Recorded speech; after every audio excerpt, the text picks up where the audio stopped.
Sir, sino po sila, sir?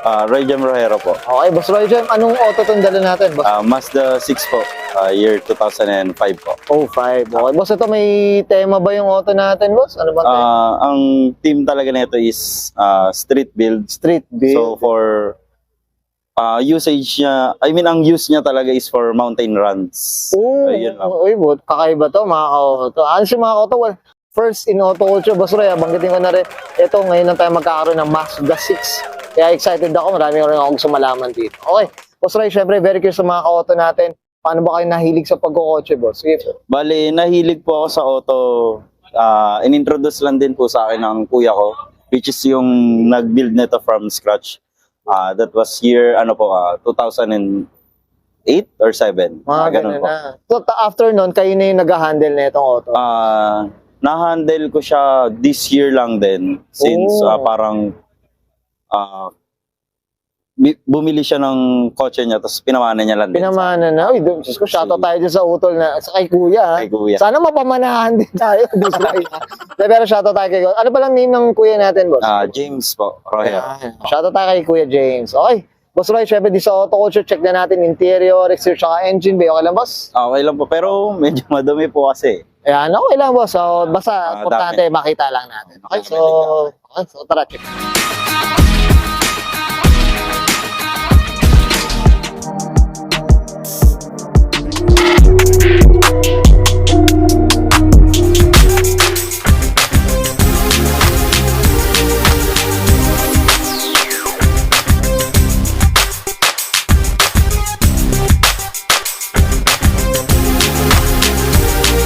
Usapang interior tayo, Boss Roy Jem. Anong meron dito, boss? Sige po. Ganun lang din po, stock po. Wala po wala pong pinalitan. Actually, pinalitan lang po is yung, di ko po alam tawag dito. Pero nilagyan po siya ng cruise control, which is meron naman po talaga sa ibang bansa. Sa Pilipinas po, ang alam ko, Wala. hindi siya nilabas. Hindi siya, oo. Parang alam ko, mostly European country or ano eh. Opo, bali, blackout lang po talaga to. Okay, yan. May mga switches na rin talaga eh. Opo. Ito, boss, kumbaga ito yung Mazda 6 ko ba, wala, ano ba, may variant ba siya? Wala o ano ba? Sa pagkakaalam ko po talaga is wala po. Parang Wala number, ang alam ko po. Yung Mazda talagang 6 lang talaga. Mazda 6. Pero kumbaga, ito na, top of the line na kagad. Ito na kagad. Opo, top of the line siya, which is yung, di ko po kasi alam yung totoong, yung exact color niya, pero po yung white niya is parang Special color ang dating. No? Opo, parang another 50,000 para sa color niya po. Ooh. As far as I know po. Yun yung ano yung mga ka-auto, ganyan trita. Comment down below kayo mga ka-auto sa mga naka-Mazda 6 dyan. Okay. Ito boss, napansin ko, butas ang ano natin, bubong. Mga ka-auto. May ano po siya, may sunroof. May sunroof na rin to, no? Kasi kompleto na rin talaga, no? Opo, bale, parang ano po siya, parang Camry. Camry na pwedeng pambinata, boss, no? Tama ba? Luxury car luxury daw na. noon, ang sabi. Yan, that's it. Boss Roy, okay na tayo sa interior. Check natin yung exterior naman.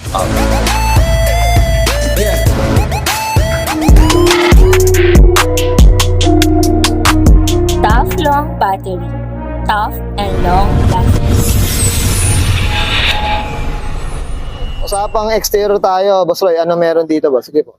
Ang exterior niya lang po is, ang inad lang po is, ang alam ko is yung side skirts. Okay. Yun lang po, which is, ayun po. Tapos, may mga imperfections lang din po siya. Tapos, yung mugs niya, ang alam ko po is Rota Slipstream.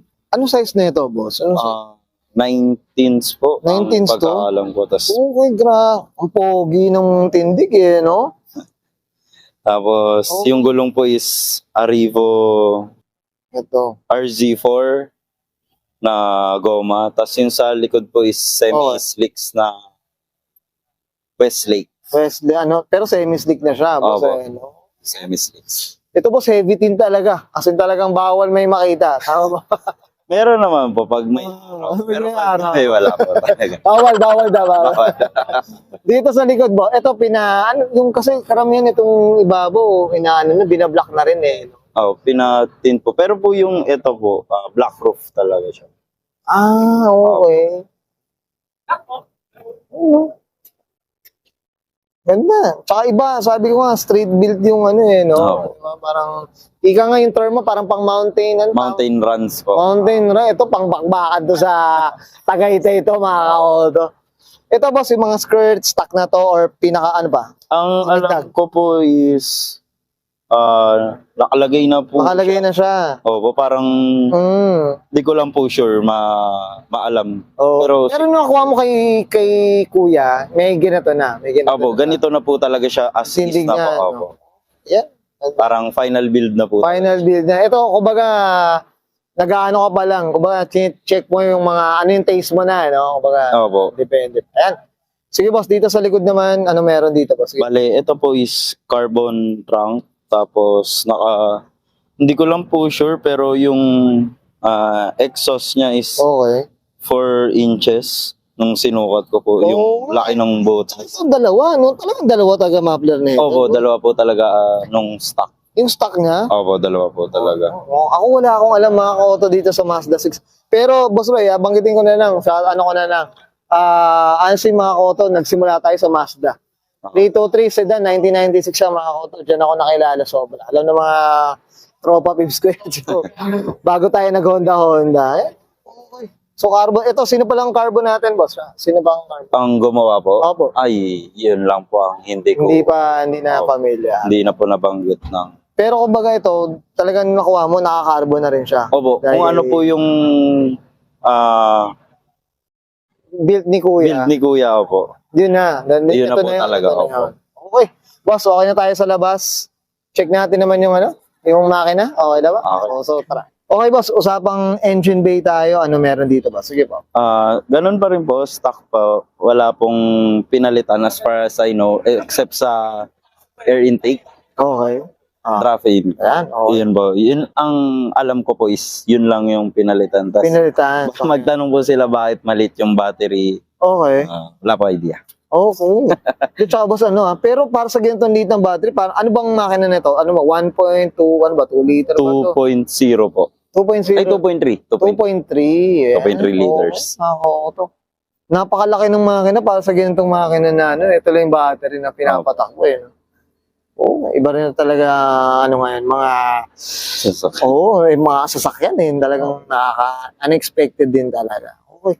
Ito boss, kumbaga regarding consumption ng gasoline natin, maintenance boss, ano masasabi mo dito? Boss? Sa maintenance naman po, usually as far as I know po na na-encounter ko is yung bushing. Okay. Ayun lang po, tapos Then, hindi naman siya maselan, boss. Hindi naman maselan. siguro po ako maselan, konting creak lang. Talagang paayos na agad, boss. Paayos na Konting agad. gawa lang ng sasakyan, check na agad. Buti.